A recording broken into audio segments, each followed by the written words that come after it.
வணக்கம் friends, welcome to Mithras kitchen. இன்றைக்கி நம்மளுடைய மித்ராஸ் கிச்சனில் பார்க்க போகிற ரெசிபி மஷ்ரூம் 65. இது வந்து குழந்தைங்கள்லேருந்து பெரியவங்க வரைக்கும் விரும்பி சாப்பிடக்கூடியது. வாங்க எப்படி பண்ணுறதுன்னு பார்க்கலாம். இன்றைக்கி நம்மளுடைய வீடியோவில் பார்க்க போகிற விஷயம் வந்து முருங்கை இலையுடைய இலை, ஈர்க்கு, பூ, காய், விதை, வேர், பட்டை, பிசின் எல்லாமே நமக்கு டெய்லி தேவையான ஊட்டச்சத்து இதில் வந்து நிறைந்து இருக்குது. அதே மாதிரி இது வந்து முக்கியமாக பெண்கள் சாப்பிட்டு வந்தால் ரொம்பவே நல்லது. இதை கண்டிப்பாக வாரத்துக்கு 2 வாட்டியாவது எடுத்துக்கணும். அதுக்கு முன்னாடி நம்ம சேனலை சப்ஸ்கிரைப் பண்ணலன்னா மறக்காமல் சப்ஸ்கிரைப் பண்ணுங்கள். பக்கத்தில் இருக்க பெல் ஐக்கானை ப்ரெஸ் பண்ணுங்கள்.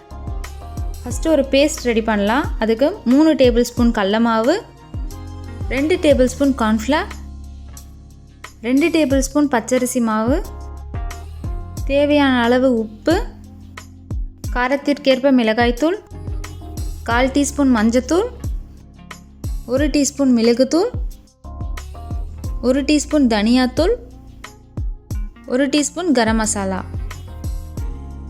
அடுத்து இந்த மசாலா, அந்த மாவு எல்லாமே நல்லா கலந்து விட்டுக்கணும். நம்ம இஞ்சி பூண்டு பேஸ்ட் சேர்க்கறதுக்கு முன்னாடி இது மாதிரி கலந்து விட்டால் நம்ம மாவு எல்லாமே ஈவனாக மிக்ஸ் ஆகிருக்கும். அடுத்து 1 டேபிள் ஸ்பூன் அளவு இஞ்சி பூண்டை நல்லா தட்டி போட்டுக்கலாம். நம்ம பேஸ்ட்டாக போகிறத விட இது மாதிரி தட்டி போட்டோம் அப்படின்னா டேஸ்ட் ரொம்ப நல்லாயிருக்கும். அடுத்து 2 பச்சை மிளகாவை ரொம்ப பொடிசாக கட் பண்ணி சேர்த்துக்கலாம். அடுத்து கொஞ்சமாக கொத்தமல்லியும் பொடிசாக கட் பண்ணி சேர்த்துக்கலாம். அடுத்து கொஞ்சமாக கறிவேப்பிலை சேர்த்துக்கலாம். இப்போ இது எல்லாமே அந்த மாவு கூட ஒட்டுற மாதிரி நல்லா கலந்து விட்டுக்கலாம். நம்ம இது மாதிரி கட் பண்ணி சேர்த்தோம் அப்படின்னா நம்மளுடைய மஷ்ரூம் 65க்கு தனி டேஸ்ட்டே தரும். அடுத்து இதில் தண்ணி சேர்த்துக்கலாம். இது வந்து கொஞ்சம் கொஞ்சமாக சேர்த்து நம்ம இதை வந்து ஒரு கட்டியான பேஸ்ட் மாதிரி ரெடி பண்ணி வச்சுக்கலாம். நம்மளுடைய பேஸ்ட் ரெடி ஆகிடுச்சு. இந்த அளவுக்கு நம்ம பதமாக பேஸ்ட் வந்து ரெடி பண்ணி வச்சுக்கலாம். அடுத்து இதில் 300 கிராம் அளவு மஷ்ரூம் சேர்த்துக்கலாம். நான் இங்கே வந்து ரொம்ப குட்டியாக இருக்கிறதால இது வந்து கட் பண்ணி சேர்க்கல. நீங்கள் பெரிய மஷ்ரூமாக இருந்துச்சு அப்படின்னா அது வந்து கட் பண்ணி சேர்த்துக்கலாம். இப்போ இந்த மசாலாவில் இந்த மஷ்ரூம் வந்து ஒரு 10 நிமிஷம் போல் ஊறினாவே போதும். இப்போ நம்ம எல்லா மஷ்ரூமையும் ஃப்ரை பண்ண ஆரம்பிச்சிடலாம். அடுத்து இதில் ஒரு மஷ்ரூமாக போட ஆரம்பிச்சிடலாம். நம்ம ஒவ்வொன்றா போட்டோம் அப்படின்னா நம்மளுடைய மஷ்ரூம் வந்து தனித்தனியாக இருக்கும்.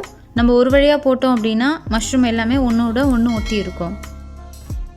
இப்போ இது எல்லாத்தையுமே மீடியம் ஃப்ளேமில் வச்சு ஒரு 2 நிமிஷம் போல் ஃப்ரை பண்ணி எடுத்துக்கலாம். மஷ்ரூம் வந்து சீக்கிரமாகவே ஃப்ரை ஆகி வந்துடும். இப்போ இது ஃப்ரை ஆனதும் நம்ம தனியாக எடுத்து வச்சுக்கலாம். இப்போ எல்லாத்தையுமே இதே மாதிரி போட்டு எடுத்து வச்சுக்கலாம். நம்ம ஃபஸ்ட் டைம் போட்டு எடுத்ததை செகண்ட் டைம் இன்னொரு வாட்டி ஃப்ரை பண்ணோம் அப்படின்னா இந்த மஷ்ரூம் வந்து ரொம்ப கிறிஸ்பியாகவும் சாப்பிட்றதுக்கு ரொம்ப டேஸ்ட்டாகவும் இருக்கும். இது வந்து ஹை ஃப்ளேமில் வச்சு ஒரு 30 செகண்ட் நம்ம ஃப்ரை பண்ணி எடுத்தாவே போதும். நம்மளுடைய சூப்பரான கிறிஸ்பியான மஷ்ரூம் 65 வந்து இங்கே ரெடி ஆகிடுச்சு. நம்ம இதில் வந்து கொஞ்சமாக ஆனியன், ஃப்ரை பண்ண கருவேப்பிலை, பச்சை மிளகாய், அதுக்கப்புறம் பெப்பர், லெமன்லாம் ஊற்றி சாப்பிட்டோம் அப்படின்னா அட்டகாசமாக இருக்கும். நீங்களும் உங்கள் வீட்டில் ட்ரை பண்ணி பார்த்துட்டு எனக்கு கீழே கமெண்ட்டில் சொல்லுங்கள். உங்களுக்கு இந்த வீடியோ பிடிச்சிருந்தா லைக் பண்ணுங்கள், ஷேர் பண்ணுங்கள்.